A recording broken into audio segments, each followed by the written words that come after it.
The streets of occupied Paris glistened beneath the autumn rain of 1943, their cobblestones reflecting the dim lights of a city living under fear. German patrols moved through the streets with mechanical precision while resistance fighters vanished into alleyways and whispered conversations behind closed doors. Among the crowds walked a quiet young woman carrying a heavy leather suitcase. To strangers, she looked harmless, perhaps a secretary, perhaps a nurse. But hidden inside that bag was one of the most dangerous weapons in Nazi-occupied France, a wireless radio capable of connecting the French resistance directly to London. Her name was Noor Inayat Khan, and she was one of Britain's most courageous undercover agents during the Second World War. Born in Moscow in 1914 to an Indian Sufi family with royal ancestry, Noor was raised on ideals of peace, spirituality, and compassion. Her father, Hazrat Inayat Khan, was a Sufi teacher who preached non-violence and unity between cultures. Growing up in France and later Britain, Noor studied music and child psychology, eventually becoming a writer of children's stories and a talented harpist. Nothing in her early life suggested she would one day become a spy hunted by the Gestapo. But the rise of Nazi Germany transformed millions of ordinary lives into battlefields of moral choice. After the German occupation of France, Noor fled to England with her family and joined the Women's Auxiliary Air Force. Despite her gentle personality and lack of military experience, she was later recruited into Britain's Special Operations Executive, the secret organization created to support sabotage and resistance operations behind enemy lines. Her assignment was among the deadliest roles imaginable. Wireless operators in occupied France rarely survived more than a few weeks. Every radio transmission risked detection by German direction-finding units that roamed the streets searching for hidden signals. A single mistake could mean arrest, torture, and death. Yet Noor volunteered anyway. In June 1943, she was secretly flown into France under the codename Madeleine. She became the first female wireless operator sent into occupied Paris. It was an almost impossible mission. The resistance networks were collapsing under relentless Gestapo pressure, agents were disappearing daily, and betrayal lurked around every corner. Then disaster struck. The entire Prosper resistance network, her local support structure, was destroyed in a wave of arrests. Suddenly, Noor became one of the only remaining radio links between Paris and London. British command urged her to escape immediately while she still could.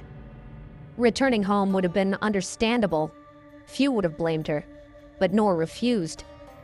She understood that abandoning her post would leave the French resistance blind and isolated. Despite the overwhelming danger, she chose to remain in Paris alone, continuing her transmissions while constantly moving between safe houses, attics, and basements to avoid capture. Every night became a race against time. She memorized complex codes to avoid carrying incriminating documents.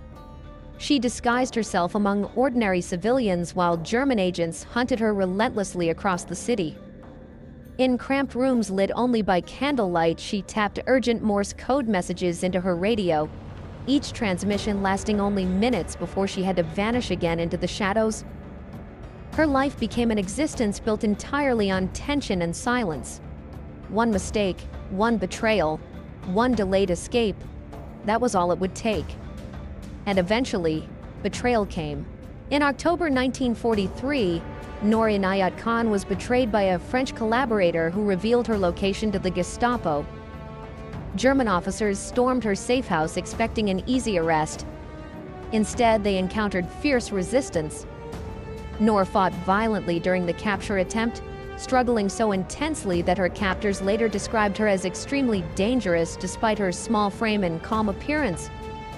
She was taken to Gestapo headquarters at 84 Avenue Foch in Paris, one of the most feared interrogation centers in occupied France.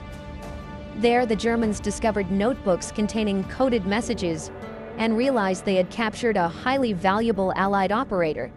They demanded names, locations, and radio procedures. Noor refused to cooperate. Even under constant interrogation, she revealed nothing. The Gestapo considered her exceptionally difficult to break. She attempted escape multiple times, once managing to reach the rooftops before being recaptured. After repeated escape attempts, she was classified as a highly dangerous prisoner and kept in chains for months. Yet even in isolation and brutal confinement, her silence held. She never betrayed another agent. Transferred eventually to Pforzheim prison in Germany, Noor endured harsh treatment that would have shattered most people physically and psychologically. She was kept shackled, isolated from other prisoners, and subjected to relentless pressure by interrogators trying to force information from her. But the quiet musician and children's author they expected to break instead became a symbol of absolute resistance. What made Noor extraordinary was not physical strength or military training, it was moral conviction.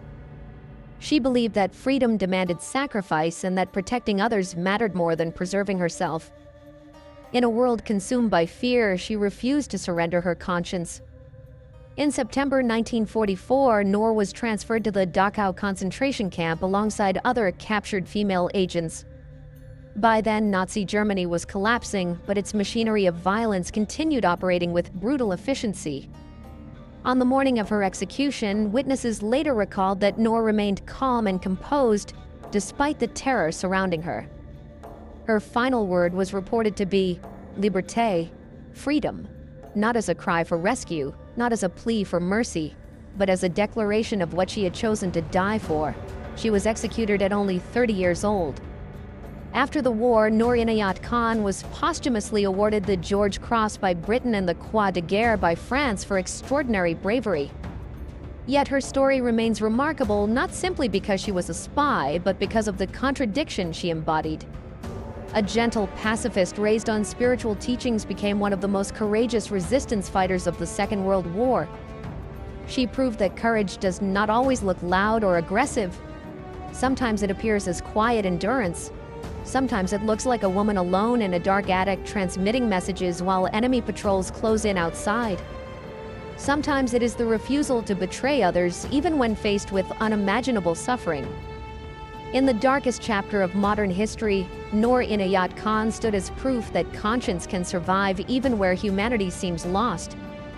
Her life became a reminder that true bravery is not the absence of fear, but the decision that something else matters more.